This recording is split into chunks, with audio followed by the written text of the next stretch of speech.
Olá,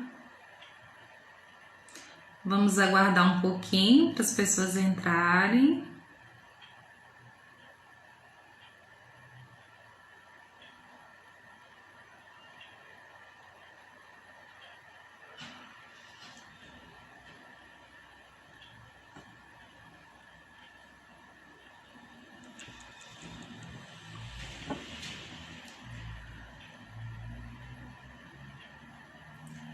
Então, pessoal, boa tarde.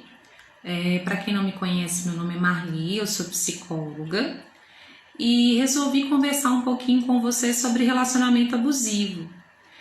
O número de violência contra a mulher tem aumentado muito nos últimos tempos, né? Nesse tempo de pandemia, só no mês de abril aumentou 28%. Eu sempre tentei entender, antes de fazer psicologia, por que algumas pessoas permanecem nesse tipo de relacionamento. Porque algumas pessoas suportam determinadas situações de violência. E sempre tive dificuldade de entender isso. E fazendo psicologia eu consegui entender então por que alguns comportamentos acontecem e algumas situações permanecem na vida das pessoas e as pessoas não dão conta de sair disso.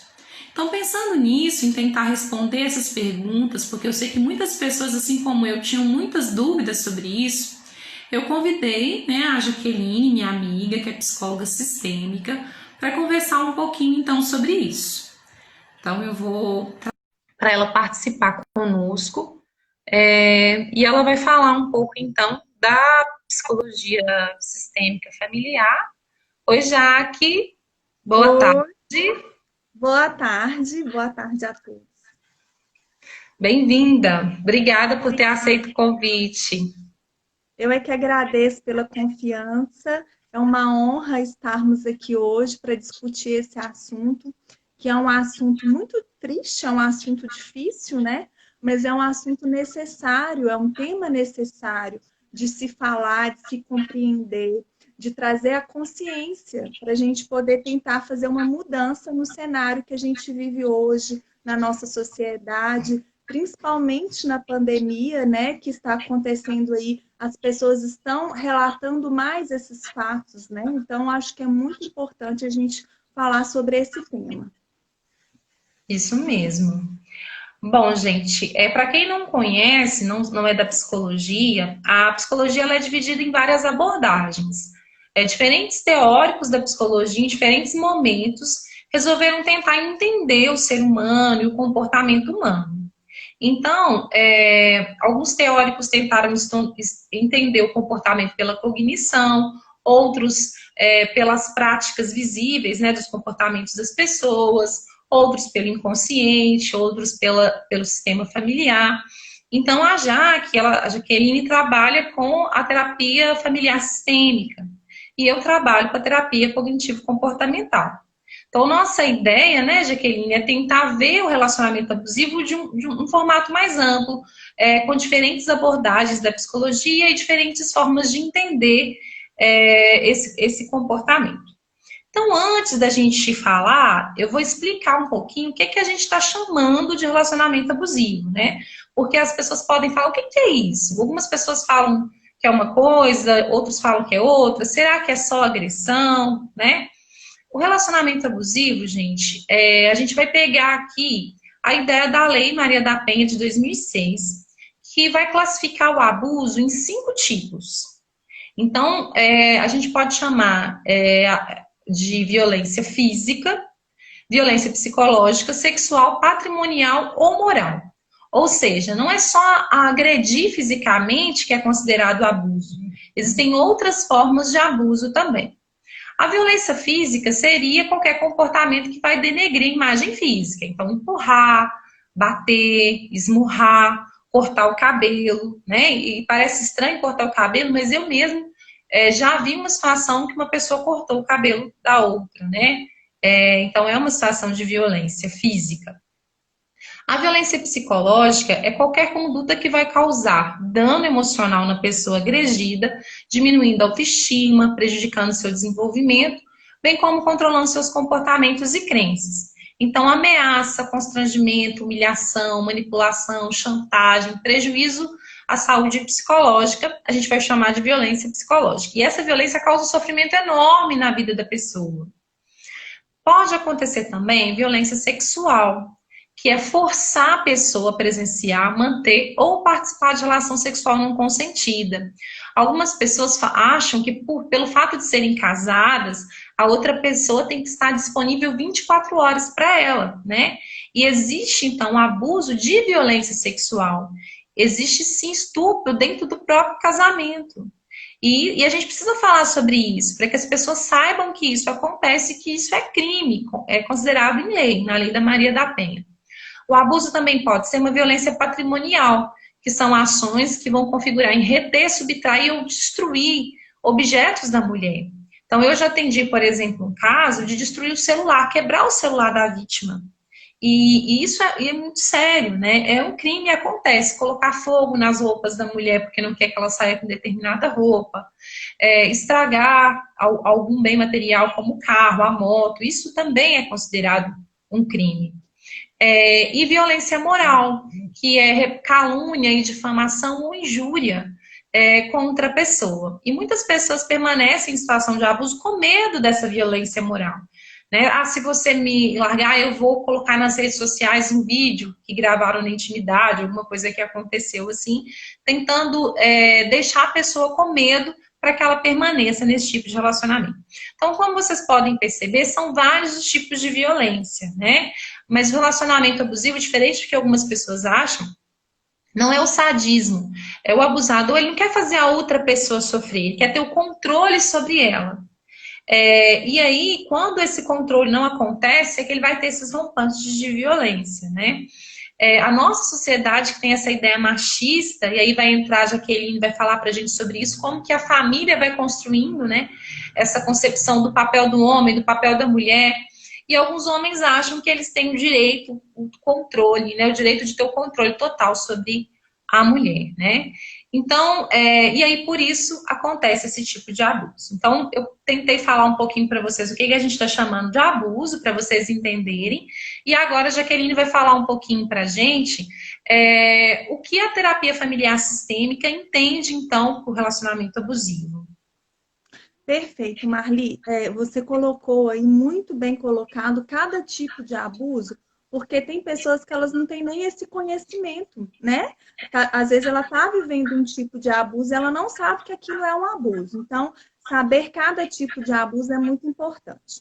E a terapia sistêmica familiar, ela vai entender a pessoa como um sistema. Então, a pessoa, ela já nasce em um sistema, né? A própria pessoa ela é um sistema porque ela interage aí, ela tem a parte física, psicológica, ela tem a parte emocional, então a própria pessoa é um sistema que nasce em um determinado sistema. E ela, quando ela se casa, ou ela está com um companheiro, um namorado, uma namorada, ela está interagindo em um outro sistema.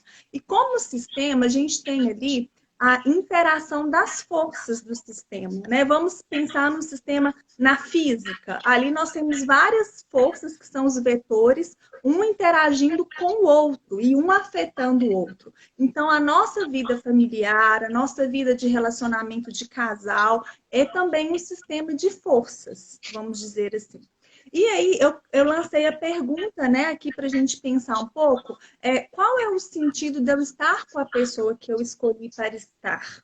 Né? Eu fiz uma escolha, foi eu que escolhi conscientemente essa pessoa.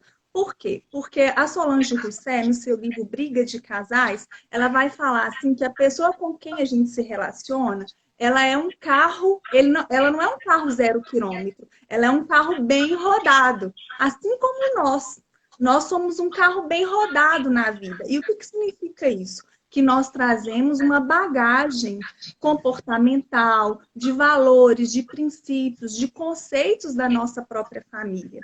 Então, tudo aquilo que nós vivenciamos na nossa família vai determinar as nossas escolhas, sejam elas consciente ou inconscientemente. E tem um autor, o Salvador Minucci, ele vai falar o seguinte, que a transgeracionalidade, ela age na nossa vida.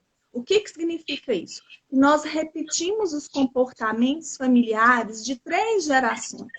Então, ou seja, dos nossos avós, dos nossos pais e até o dia de hoje. E muitas vezes nós não temos consciência que nós repetimos esses comportamentos, né? Então, é importante a gente falar o seguinte, que, sabe aquelas pessoas que falam assim, olha, eu não dou sorte no amor, eu tenho dedo podre, eu nasci para sofrer, eu mereço isso mesmo. São as crenças, né? As nossas crenças que nós trazemos. De onde que a gente tirou isso? A gente ouviu isso em algum lugar. E o lugar mais próximo que a gente possa ter escutado isso é na nossa família, né? Naquilo que as pessoas que nos educaram, que pode ser o pai, a mãe, né? As pessoas que nos formaram, elas foram conceituando para nós as relações e a gente foi absorvendo aquilo. Então, vamos entender que a nossa escolha, ela tem um nível consciente e um nível inconsciente. Então, para a gente entender por que, que a gente escolheu uma pessoa que agride, né? Por que, que a Acho gente que escolheu uma... Pode não, falar? parece que travou um pouquinho, mas voltou agora. Pode Pode. continuar. Então, por que que muitas vezes a pessoa... E é importante a gente ter esse olhar, Marli, porque muitas vezes nós, mulheres ou os homens, a gente pode correr o risco de julgar a pessoa que está sofrendo um abuso. Falar assim, ah, aquela mulher gosta de apanhar, tem mais que apanhar mesmo, né? Porque nós julgamos muito pelo que a gente vê. Mas é muito importante a gente, ou às vezes quando a pessoa faz uma queixa e retira a queixa, né? Nós temos esse olhar muito de julgar o outro por que que ele está tomando determinada atitude. Mas a escolha, ela é consciente e inconsciente. Então, vamos pensar a escolha consciente como ela é feita. A escolha consciente, ela é feita quando eu vejo a pessoa e tem qualidades e valores nela que eu identifico. É uma pessoa boa, é uma pessoa que tem os mesmos objetivos que o meu. E muitas vezes, né, a gente olha no outro aquilo que falta na gente. Então, muitas vezes, o abusador, ele é uma pessoa, e aí a gente pode ser o homem ou a mulher. Nós estamos aqui, né, falando da mulher, mas eu já atendi casos onde o homem que sofreu o abuso, né, em referente à mulher. Então, A é frequência, né, já, que assim, devido à sociedade machista, a frequência é maior de homens abusadores e mulheres vítimas, mas pode acontecer também o contrário da mulher ser abusadora e o homem ser vítima também. sim, sim. Então, nisso que você está falando, nesse caso que eu atendi, tipo assim, a moça, ela tinha rede social e ela não deixava o namorado ter rede social. Ela saía com as amigas, mas o namorado não podia sair. Então, você via que ela que era a dominadora ali na relação, né? Ela que fazia o abuso. Então, a escolha consciente, quando eu vejo no outro aquilo que me atrai, pode ser pela falta. Então, eu acho que o outro vai me proteger porque eu não tenho uma proteção interna. Eu busco uma segurança no outro que eu não tenho em mim mesmo. Então, essa falta que eu busco preencher no outro, lá na frente, ela pode ser no relacionamento, ela pode te trazer um prejuízo, porque se você acha que você é inseguro e o outro é que é seguro, você tem muito mais a tendência de aceitar tudo que o outro faz. Então, quando a gente não se conhece, a gente vai buscar preencher as nossas faltas no outro. Então, as escolhas conscientes, elas precisam de ser bem avaliadas, né? Os valores, os princípios, aquilo que eu estou enxergando no outro. Agora, a escolha inconsciente, que a gente vai entrar um pouco mais no papel da família. Por quê? A família, eu digo, não é pai e mãe somente, é quem educou, é quem criou aquela criança. Né? Quem formou, quem constituiu aquela criança, aquela pessoa enquanto sujeito. Então, como que isso acontece? Nasce o bebezinho e aí tá o pai ou a mãe ou quem está cuidando daquele bebê, né? Tá dando alimento, tá cuidando das necessidades básicas daquela criança e também do afeto. Então, aquela criança ela vai crescendo com uma memória afetiva, uma memória cognitiva de tudo aquilo que ela está recebendo dos pais. E na infância, ela pode sim receber abuso psicológico dos seus pais, de quem educa. De qual forma que ela pode receber esse abuso? Verbal, vamos dizer assim, né? O abuso psicológico. os pais ou as mães que estão agredindo verbalmente os filhos. Você é burro, você não sabe, você não consegue nada, tudo que você faz mal feito. Né? Às vezes vai falar para o menino, vira homem, homem tem que ser firme, homem tem que ser bruto, homem não pode ceder para mulher. Então, aquilo que aquela criança, ela vai se constituindo enquanto sujeito, enquanto menina, enquanto menino, e aquilo que ela vai recebendo, ela vai se determinando. Ela vai se determinando pela palavra que é dita para ela. Então, se uma menina, ela está acostumada a ouvir que mulher tem que aceitar tudo, né? Que mulher precisa de homem para poder ter algo na vida, né? Para ser reconhecida. Ela vai achar que ela realmente não é nada, que ela precisa de uma outra pessoa. E lá na frente, mesmo com uma pessoa abusando dela, ela vai permanecer naquele relacionamento, porque ela não acredita que ela é capaz de ser alguém sozinha, sem uma pessoa que está agredindo ela, porque ela ouviu aquilo lá na infância. Então, é muito sério a educação que ela recebe dos pais. É muito sério a forma do afeto, como ele é passado. Então, os pais que agridem muitos filhos, corrigem os filhos o tempo todo, batendo, agredindo. Então, aquela criança, ela está com o conceito de amor deturpado, porque aí a mãe ou o pai fala assim, eu estou te batendo para o seu bem. Eu estou te batendo porque eu te amo. Olha aí nós estamos falando de uma comunicação duplo vinculada, que também é um conceito da sistêmica, que é o que é o duplo vínculo? Eu faço uma coisa e falo outra contrária. Então, eu estou falando que eu amo e, ao mesmo tempo, eu estou batendo, eu estou agredindo. Então, dentro da cabeça daquela criança, ela não entende, me ama, mas me bate. Né? Então, quando ela vai apanhar lá quando ela tiver adulta, do marido, do companheiro, de quem ela está com ele fala assim, eu tô batendo em você porque você merece, é para você aprender. E aí ela, uai, mas meu pai também falava isso, minha mãe falava isso. Então, o conceito de amor dela está deturpado.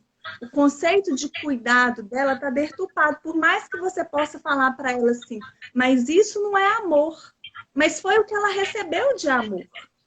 Né? Você recebeu um amor diferente, graças a Deus, mas aquela pessoa que está apanhando, ela geralmente, quando a gente vai, né, em terapia, no consultório, analisar a história paterna e a história materna daquela pessoa que está vivendo um abuso, ela já foi abusada quando criança.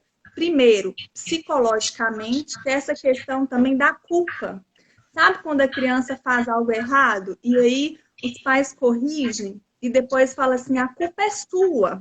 Sempre colocando, não coloca a responsabilidade daquele comportamento. Né? Sempre colocando a criança como culpada. Então, aí lá no futuro, quando ela for apanhar de alguém, do marido, do companheiro, ele vai falar assim, mas eu estou fazendo isso porque você é que provocou isso, a culpa é sua. Né? Então, aquela manipulação que o abusador faz no psicológico da vítima, ela já sofreu na infância.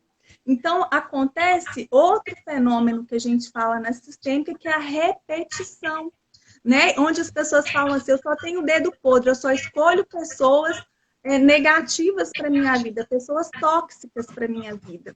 Mas aí nós vamos falar de um outro conceito que a sistêmica fala, da repetição, né, dessa questão, que é a complementariedade no relacionamento.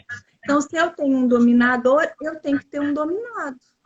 Né? Então, é aquilo que eu falei, o dominador, ele só vai dominar a pessoa que se deixa dominar.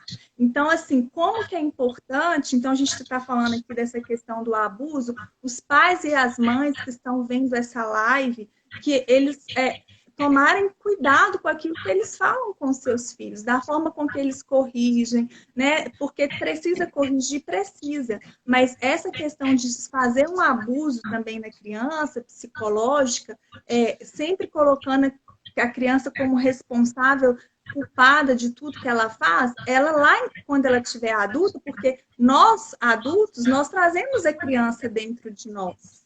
A criança interior, as vivências que nós vivemos na nossa infância. Então, a gente vai repetir isso na nossa fase adulta. Se a gente não se conhecer bem, a gente vai repetir isso. Marli, e eu queria também que você falasse um pouco, para a gente entrar aqui depois, na questão do ciclo, como a comportamental, ela vai enxergar esse ciclo do abuso que se repete aí no comportamento, para a gente falar mais um pouquinho.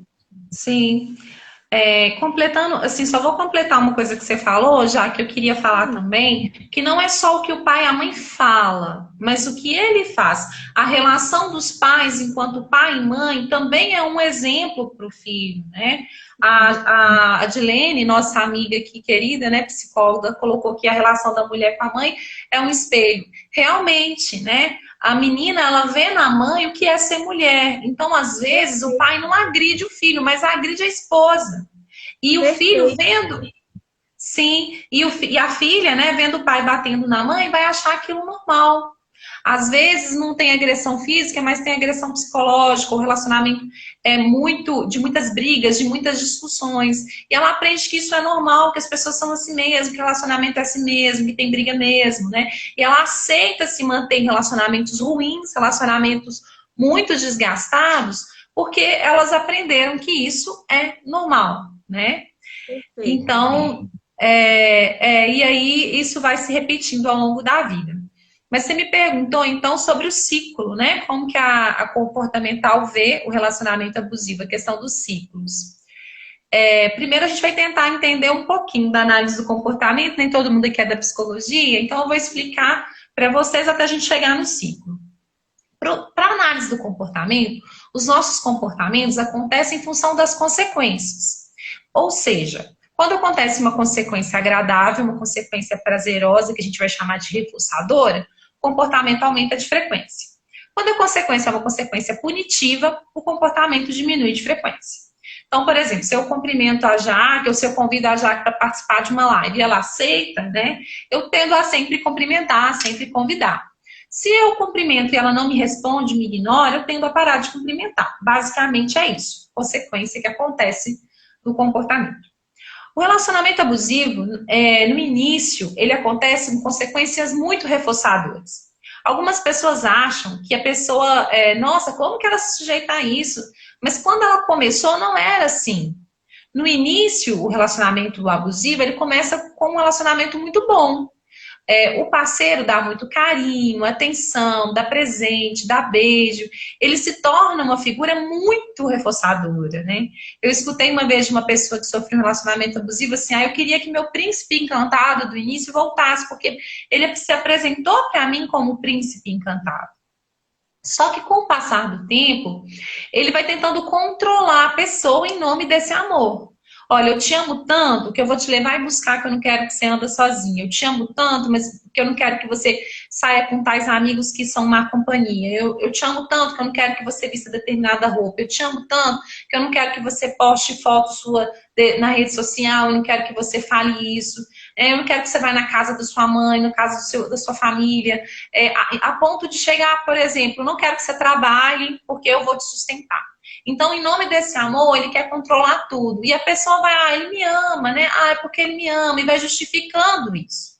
Só que vai chegando um ponto que isso vai ficando muito sufocante, né? E aí é quando começam as brigas, começa a parte do... A Didi falou aqui, né? A Dilene, o príncipe vira sapo. Isso mesmo.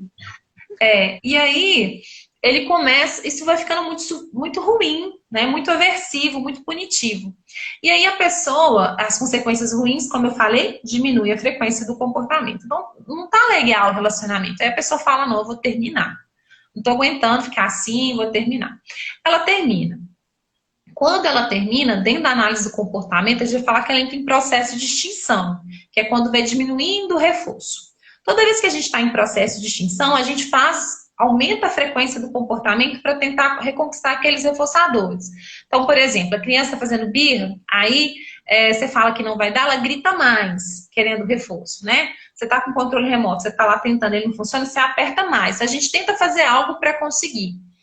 Então, o abusador, ele quer ter a pessoa com ele, isso é reforçador para ele. Então, ele vai fazer muita coisa para conquistar ela de novo. Ele vai falar que ele arrependeu, vai pedir desculpa, vai falar que nunca mais vai fazer isso, vai chorar, vai mandar flor, vai ligar 1000 vezes, né? Vai colocar uma faixa na porta da casa da pessoa, se possível, vai fazer tudo para tentar conquistar a pessoa de novo.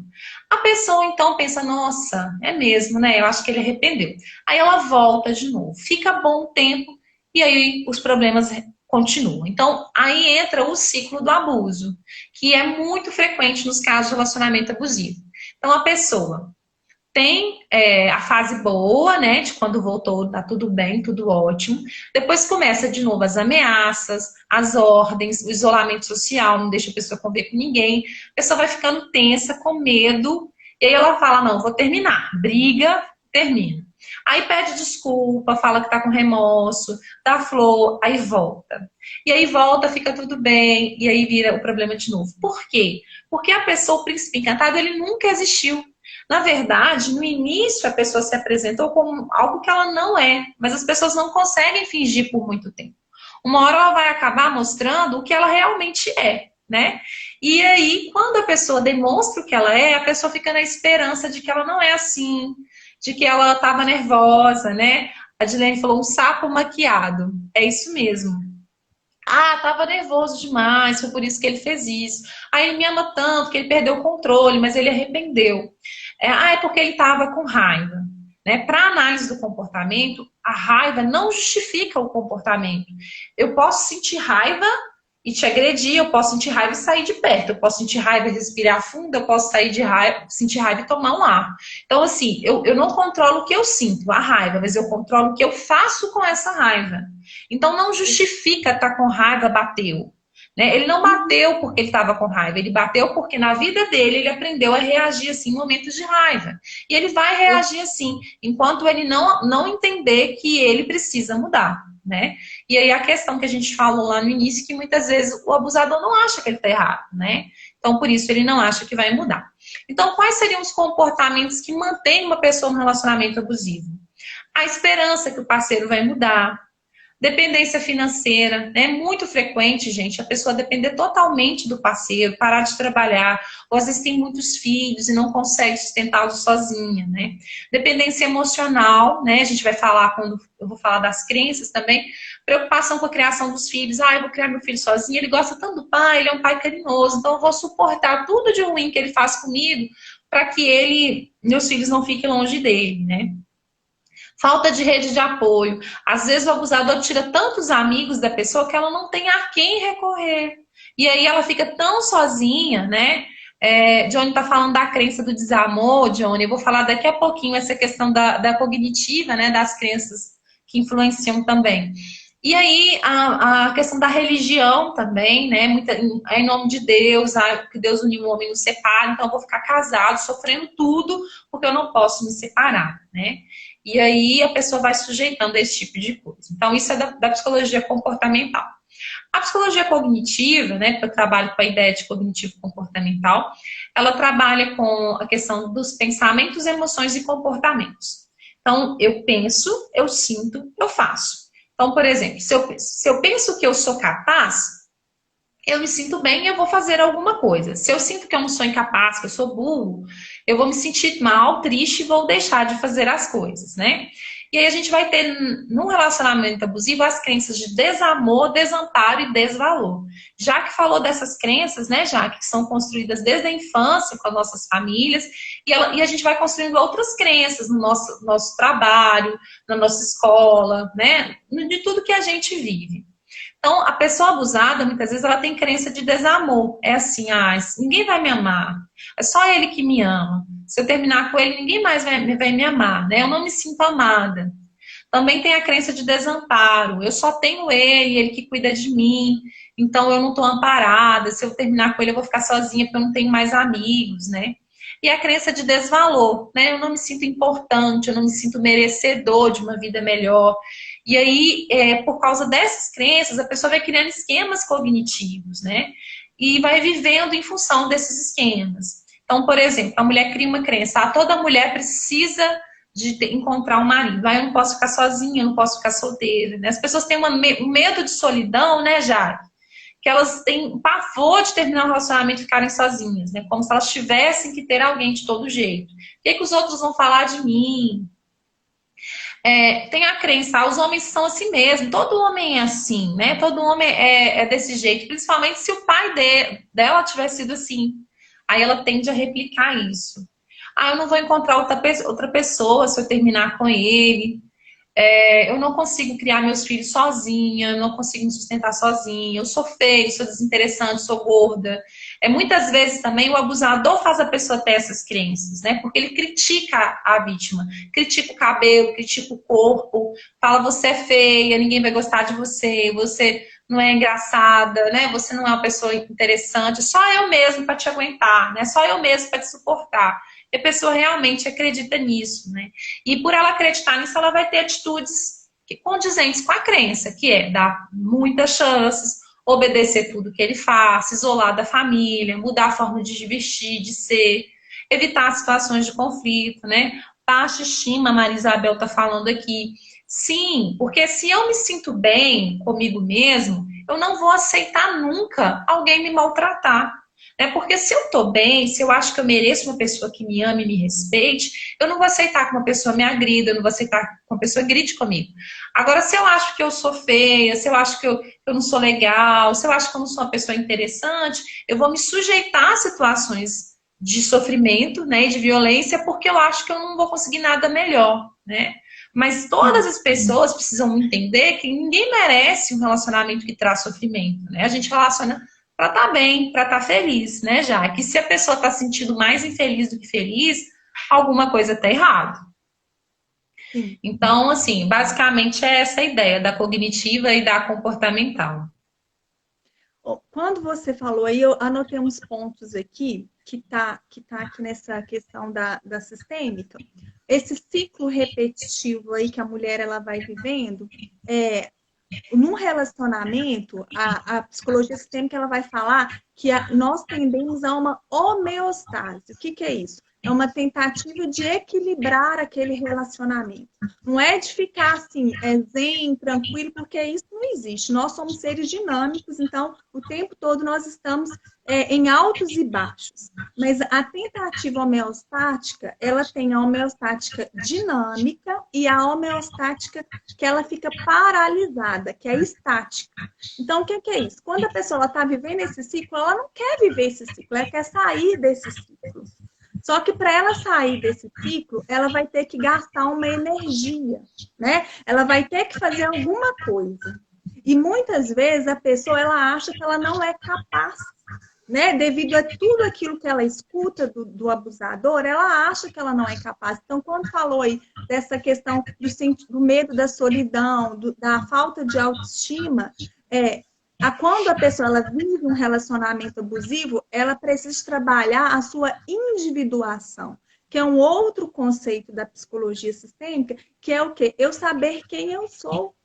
Eu saber que eu tenho um mapa de mundo. O que é o mapa de mundo? É tudo aquilo que eu recebi da minha família, né? De valores, princípios e do que é certo, do que é errado, e daquilo que eu quero para mim, né? Que é o programa oficial, o que eu desejo para mim. Mas se eu não me conhecer, tem mulheres que elas não sabem nem quem elas são elas mesmas. O que elas querem para a vida delas? Elas estão tão coladas no parceiro, né? Que elas estão tão assim, o self dela, o eu dela está tão colada no eu do companheiro que ela não se enxerga sem aquela pessoa, que é o medo da solidão. Então, esse medo da solidão, né? Ele não é de agora. Ele vem lá construído, igual você falou, e eu estou falando, da nossa história. Então, é importante a busca do autoconhecimento, que é onde entra, né? Ela precisa de buscar ajuda das pessoas, a rede de apoio é muito importante, mas ela também precisa, aqui que a Edilene está falando aqui, o abuso é que é uma posição de prazer no desconforto, sim,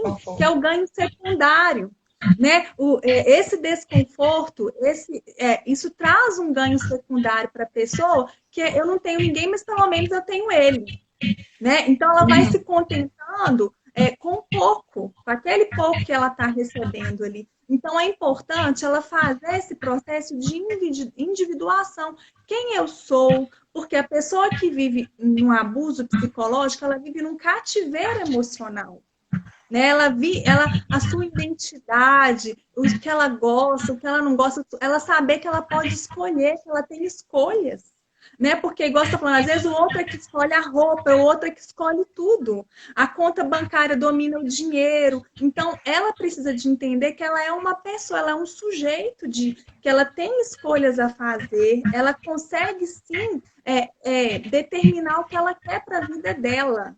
Mas para isso ela precisa de sair dessa homeostase estática, que não é fácil, né? Sair dessa coisa do sofrimento, porque é muito mais fácil eu ficar no sofrimento. Porque para eu passar para a homeostase dinâmica, eu vou ter que fazer um esforço.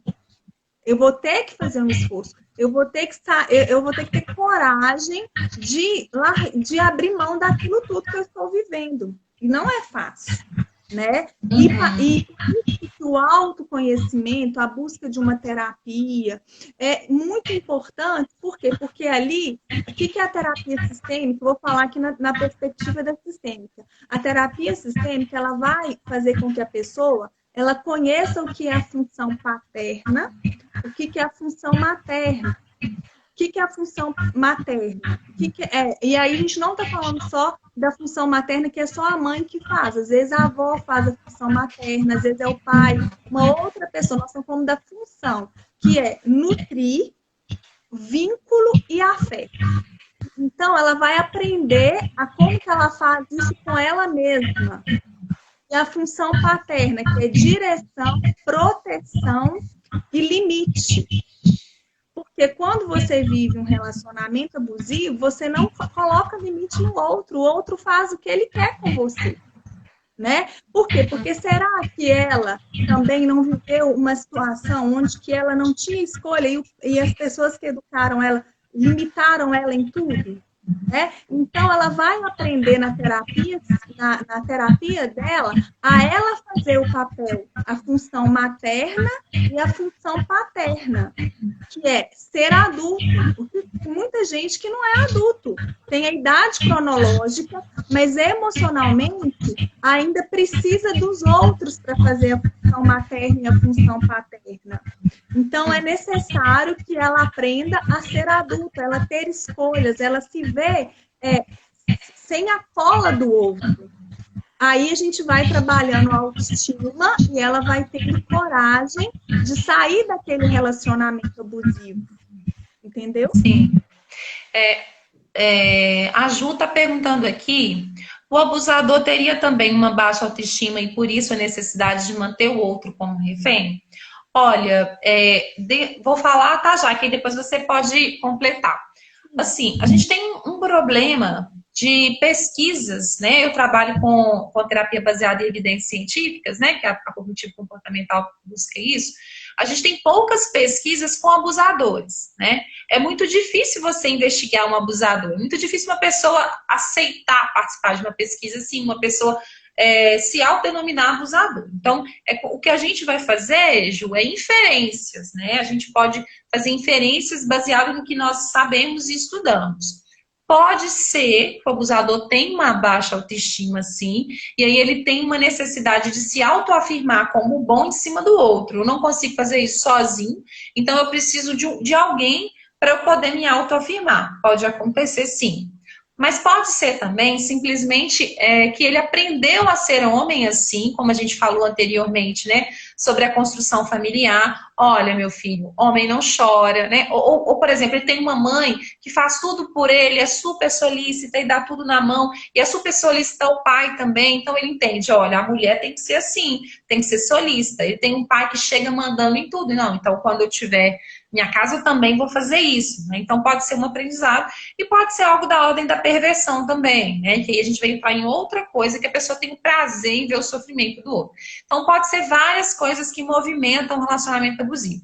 Eu acredito que é mais uma questão cultural. Os homens aprendem que homem não chora, que homem tem que prover a casa inteira, porque o machismo também é muito sofrido para o homem, né? Que o homem tem que dar conta de tudo, né, financeiramente, e sustentar toda a família. E aí o homem acaba chegando nesse lugar, não, eu tenho que ter o controle total, fruto de aprendizados, né?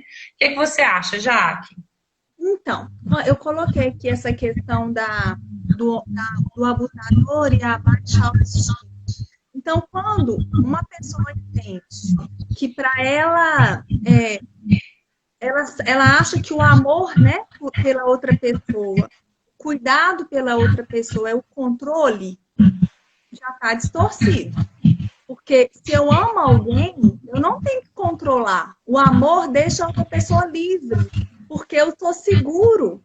Né? Eu posso deixar a minha esposa, minha namorada, passear no shopping com as amigas. Por quê? Porque eu sei que eu sou uma pessoa interessante, eu sei que ela gosta de mim pelas minhas qualidades. Eu não tenho que controlar o outro como se ele fosse uma marionete para eu ter aquela pessoa. Então, assim, vamos dizer que o que está de pano de fundo disso é uma insegurança total do homem, né? É uma questão de uma falha também, que eu vejo, assim, para chegar no ato, vamos dizer assim, o que é o ato? Na violência mesmo, em agredir a mulher, que é aquela que a gente fala que é passar para o ato, né? A passagem ao ato é porque não teve palavra antes. Porque, assim, a comunicação do abusador é muito pobre. Ela é muito rígida, ela é muito pobre. Você não consegue aprofundar com o abusador. Qualquer conversa que você vai falar, ele muitas vezes é uma pessoa, às vezes, muito calada, ou ela é uma pessoa que conversa muito com os outros era uma maravilha.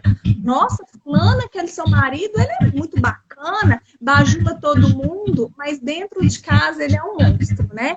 Então, você percebe que a pessoa, essa questão do controlar o outro, não deixar o outro ser quem é, porque ele não sabe mesmo quem ele é. Ele não dá conta de ele sendo uma pessoa bacana, interessante, manter um relacionamento. Então, ele tem medo de ser abandonado. Então, pelo medo de ser abandonado, ele vai dominar, ele vai controlar, ele vai agredir a outra pessoa. Então, é claro que, assim, a gente gosta de estar falando, falta estudo, porque o abusador, geralmente, ele não procura ajuda, né? Por quê? Porque ele acha que ele está certo, né? O abusador também, ele não aceita a opinião de outras pessoas, né? Geralmente, quando você conversa com alguém e a gente consegue identificar o abusador no ambiente de trabalho, a gente consegue... Por quê? Porque é aquela pessoa que o tempo todo só ela é que está certa, né? Ela não tem flexibilidade nas opiniões. Então, essa pessoa, ela não consegue se colocar no lugar do outro. Ou seja, é uma pessoa que ela não tem estima também. Porque para ela exercer algum convencimento no outro, ela não vai mostrar para outras qualidades que ela tem. Ela vai usar do autoritarismo, né, para poder fazer valer a sua palavra. Então, olha para você ver como que isso é sério, né? Para eu falar assim que eu sou bom, eu tenho que falar que eu sou boa? Olha, gente, como eu sou boa. Não, eu tenho que agir, eu tenho que ter atitude. Agora, a pessoa que está o tempo todo falando, eu é que mando, eu é que faço isso. Ou seja, ali a gente já vê uma insegurança daquela pessoa. Verdade. Não sei se ficou bem esclarecido. Outra pergunta aqui, Jaque. A cidade pequena é mais difícil para uma vítima denunciar o abuso? Com certeza, né? Porque as pessoas se conhecem, as pessoas têm uma imagem a zelar, as pessoas se preocupam mais com o que o outro pensa. E não só a cidade pequena, mas, por exemplo, se a pessoa que abusa é alguém... da sociedade, alguém que tem uma certa importância social, né? Está em algum cargo público, uma pessoa conhecida. Se é um militar, né? A gente tem um problema aí no militarismo, de algumas pessoas que são militares terem esse perfil e a mulher ter medo. Medo porque tem arma em casa, medo porque vou denunciar a polícia para a polícia, né? Vou denunciar para quem? Então, existem essas situações aí que são muito graves, são muito sérias. Muitas vezes o abusador tem arma em casa. Então, com certeza, né, eu acho que quanto menor a cidade, mais difícil é. E quanto mais importância social aquela pessoa tiver ali, mais difícil vai ser também, né? Isso. Uma coisa também que eu queria colocar aqui, que é a retroalimentação no relacionamento, que às vezes, mantém a atitude do abusador de abusar. Essa retroalimentação é o seguinte, um que alimenta o comportamento do outro. Então, assim, é importante a vítima entender que determinadas coisas que ela está fazendo alimentam o comportamento do abusador. A primeira coisa é essa questão de aceitar, né? Então, quando ela entra no processo de autoconhecimento, ela vai começar a perceber que ela também tem um papel importante nessa relação. Né? E esse papel é tão importante que vai fazer ela sair desse relacionamento, dela pensar assim, o que eu estou fazendo, que eu estou alimentando o comportamento dessa pessoa. É claro que, igual você está dizendo aí, é a questão dos sentimentos do medo, né? A questão do que a sociedade vai falar dela.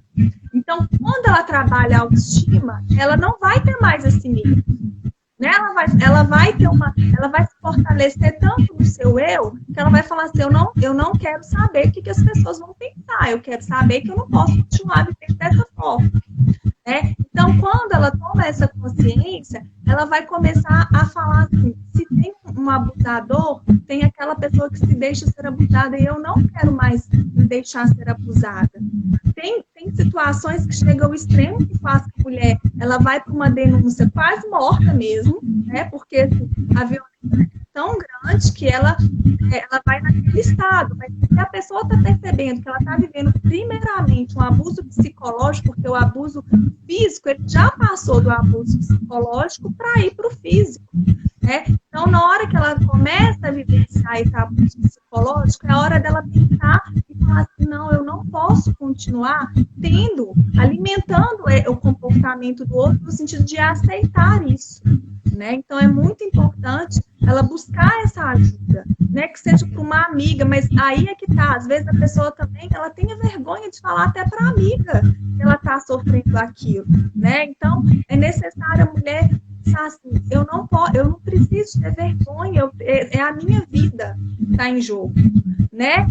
Se não é a vida física, é o meu emocional, a pessoa vai entrando num ciclo depressivo, e aí eu acho que você pode elencar aí, você havia colocado as questões que são as consequências emocionais da pessoa que vive o abuso. Você pode falar para gente? Sim, então assim, a pessoa que passa por isso, né, ela pode ter uma série de consequências, como por exemplo, isolamento social, sair cada vez menos, ter menos amigos também, né, ter sintomas depressivos, como choros frequentes, a vida perdeu o sentido para ela, vontade de morrer, pode até chegar ao suicídio também, né? Pode ter crises de ansiedade, pode ter crises de compulsão alimentar. Então, são várias as consequências disso. Aí você fala em procurar ajuda, mas eu acho que antes da ajuda, ela precisa entender o que está acontecendo com ela. Perfeito. Porque muitas vezes as pessoas naturalizam o abuso como se aquilo fosse normal, como se o relacionamento fosse assim mesmo, como se as pessoas tivessem que passar por isso. E aí elas não conseguem romper com esse ciclo de violência, né? Mas são muitas as consequências que podem acometer a vida das vítimas. Vai depender muito do nível de abuso, do grau, da frequência, da rede de apoio que essa pessoa tem, né? Da própria construção que ela fez dela mesma, de autoestima, de autoconfiança, né? Tem gente que tem uma autoestima muito, muito baixa, tem gente que tem um pouco de autoestima e consegue reconhecer mais rápido. Então, é variável. Mas eu só responder uma pergunta da Gerlice aqui, já que ela falou assim, bacana a discussão, mas como rever este perfil uma sociedade com esses valores tão arraigados? Eu acredito, assim, que nós já avançamos muito. Se você for olhar a história, né, da mulher, a mulher não podia votar, a mulher não podia estudar, a mulher, ela tinha que obedecer veemente o marido, né? Esse dia eu vi uma publicação na rede social que a mulher tinha que ajoelhar no final do ano e pedir perdão dos pecados ao marido todo ano e tal. Eram comportamentos, né, de uma sociedade vitoriana que tinha todo o padrão da mulher. E a mulher foi quebrando isso, foi trabalhando, foi adquirindo sua independência, foi votando. E hoje eu acho que mas isso ainda vem na sociedade, né? Então a gente precisa construir adultos melhores. Então, eu acredito muito na educação da criança. Eu acho que a mãe, a Jaque colocou aqui muito bem no início, né? A mãe precisa passar para o filho essa questão do respeito. O pai também. Eu vi uma vez o Mion falando, eu trato minha filha como princesa, para ela entender que no futuro ela não vai aceitar menos do que isso. Então, assim, o pai que trata bem a esposa, trata bem a filha, o filho, eles estão construindo novas construções, né?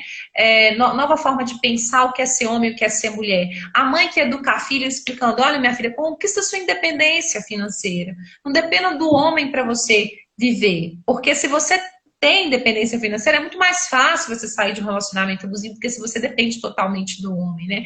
Não aceite uma pessoa que te maltrate, que bata em você, que grite com você, que te desmoralize, que te coloque para baixo, porque você é linda, você é especial, você merece tudo de melhor, né? Então, eu acho que os pais podem, nesse caminho, aumentar a autoestima dos filhos, pode trabalhar nessa questão do respeito, explicar para o menino, jamais agrida as pessoas, né?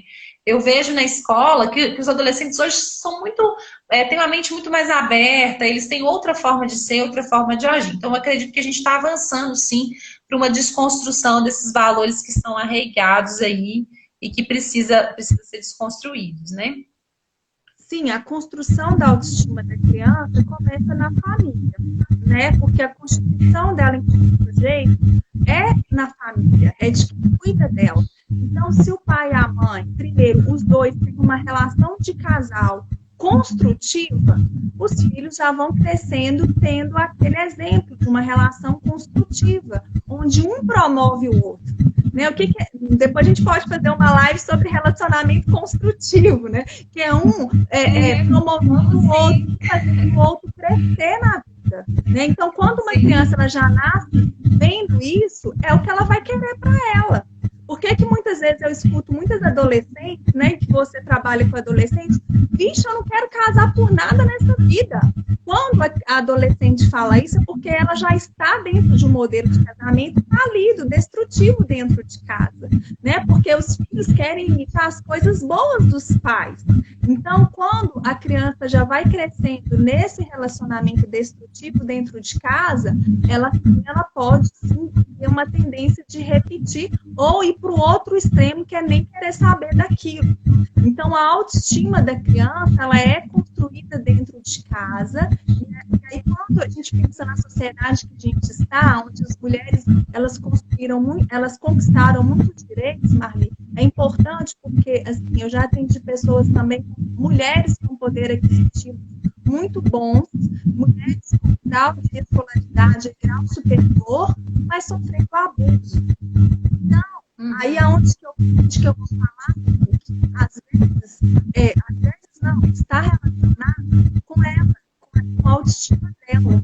Então, assim, ela pode ter dinheiro, ela pode ter conhecimento, mas às vezes ela não acredita nela enquanto sujeito, né? Então, enquanto ela é capaz de fazer uma mudança, uma escolha diferente na vida dela. Então, como que é importante, gente, a gente conhecer a história da nossa família, a história familiar, onde a gente quais são as crenças que nós fomos educados, e a gente conhecer também a nossa história da nossa infância, né? A gente não ir fazendo escolhas superficiais naquilo que a gente vê no outro e que falta. Porque quando a gente faz isso, a gente projeta no outro, a gente fica esperando no outro.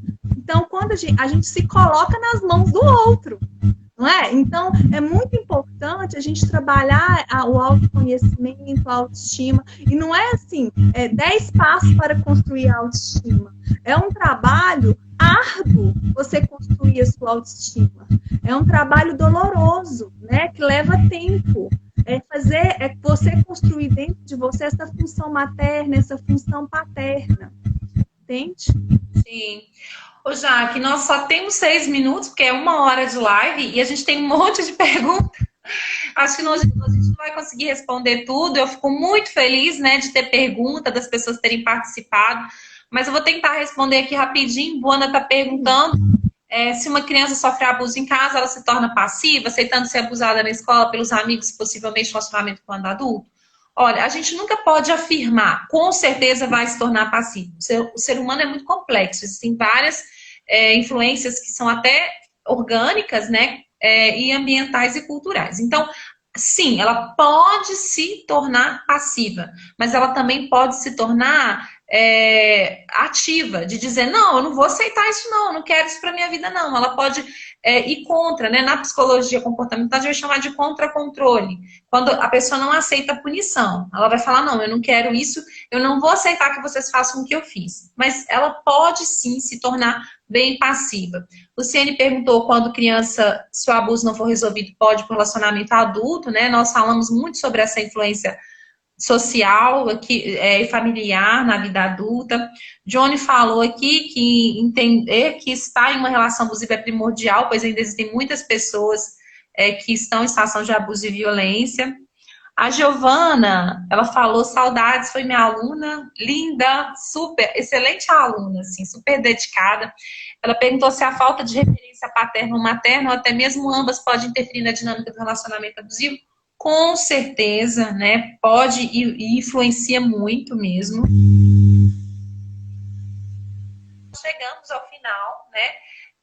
Eu queria agradecer muito, Jaque, por ter aceitado o convite. Eu queria muito agradecer vocês por participarem, por falarem, por perguntar, por nos assistir. A primeira live que eu faço, assim, porque das outras eu fui convidada a fazer, e dessa vez eu quis fazer. Então, eu fiquei muito feliz com esse retorno. E a pessoa que está vivendo isso, gente, procura ajuda, tá? Procura ajuda, procura terapia, vamos conversar sobre isso, vamos falar sobre isso, né? Vamos analisar o relacionamento. Eu tenho uma atividade que eu faço com as pessoas.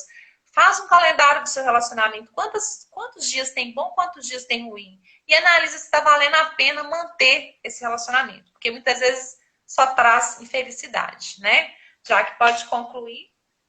Então, eu quero agradecer, Marli, porque eu me sinto honrada de estar fazendo essa live com você. Eu sei da sua competência, né, como profissional, como pessoa. E fiquei muito feliz de poder partilhar um pouquinho aqui do meu conhecimento também. Se você está sofrendo abuso, conhece alguém, procure ajuda psicológica. Eu atendo essa demanda, a Marli também, né? Então pode entrar em contato conosco. E eu vou deixar também, Marli, lá no Stories do meu Instagram, alguns filmes para as pessoas assistirem sobre relacionamento abusivo, porque eu acho importante abrir mais a consciência das mulheres, dos homens, tá? Quem quiser assistir os filmes para estar refletindo um pouco sobre isso. Agradeço muito, que essa seja a primeira de outras lives aí com vários temas que a gente pode... Sim, vamos falar sobre relacionamento construtivo que você sugeriu. Buana está falando que a gente precisa discutir mais o tema. Eu acho também, acho que essa discussão é importante e a gente só vai conseguir mudar se a gente falar sobre isso. Para a pessoa escutar e falar, olha, será que isso que eu estou vivendo então é um abuso? Será que o que a minha amiga está vivendo é um abuso? Então vamos tentar entender melhor esse relacionamento, né? Para a gente conseguir buscar a nossa felicidade, gente. A felicidade não pode estar na mão do outro, ela está nas nossas mãos. Então eu tenho que buscar ser feliz, né? E buscar fazer projetos de vida e coisas que me fazem felizes. E é bom que eu tenha um parceiro comigo que cresça e queira ser feliz comigo, mas não alguém que vá me fazer infeliz, né? Perfeito. Então tá bom, muito obrigada. Até a próxima oportunidade, gente. Até a próxima. Beijo. Tchau. Beijo. Tchau.